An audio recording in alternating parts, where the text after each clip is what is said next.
आवाज मानदेशाचा। मान तालुक्यातील गोंदवले बुद्रुक येथील श्री ब्रह्मचैतन्य महाराजांच्या 111व्या पुण्यतिथी महोत्सवाला सोमवार 16 डिसेंबर रोजी पहाटे कोठी पूजन भाविक मोठ्या संख्येने उपस्थित होते।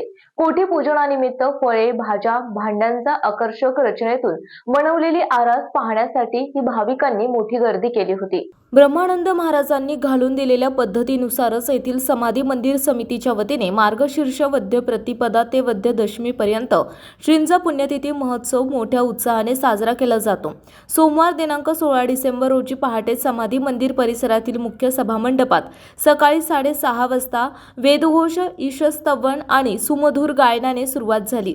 त्यानंतर श्री ब्रह्मचैतन्य महाराज आणि श्री ब्रह्मानंद महाराजांच्या प्रतिमेचे पूजन करण्यात आले। समाधी मंदिर समितीचे विश्वस्तांच्या हस्ते श्रींच्या पादुकांचे मध, दूध, दही, चंदन, पंचामृत याने लेप देत गरम पाण्याने स्नान घालण्यात आले आणि पूजन झाल्यानंतर अक्षय पिशवीतील पैशांना पंचामृताने अभिषेक घालून विधिवत पूजन करण्यात आले। त्यानंतर गोशाळेत गायींचे पूजन करण्यात आले, त्यांना प्रसाद खाऊ घालण्यात आला, तसेच कोठी पूजनही करण्यात आलं। स्वयंपाकघरातील चुलींचे देखील पूजन करण्यात आले।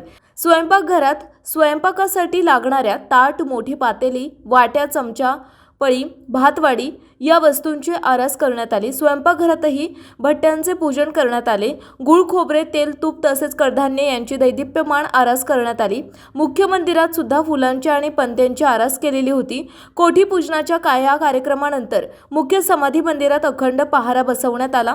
श्रींच्या पुण्यतिथी महोत्सवानिमित्त समाधी मंदिरात अखंड रामनाम, अखंड पहारा, समाधीस रुद्राभिषेक, श्री रामपाठ आणि श्री विष्णू सहस्त्रनाम भजन कीर्तन आदी कार्यक्रम सुरू आहेत। मान चौफेर न्यूज संपादक बापूसाहेब मिसाळ, वरकुटे, मलवडी। आपल्या जिल्ह्यातील, तालुक्यातील लेटेस्ट बातम्या पाहण्यासाठी आजच मान चौफेर न्यूज चॅनलला YouTube वर सबस्क्राइब करा आणि बेल आयकॉन प्रेस करा।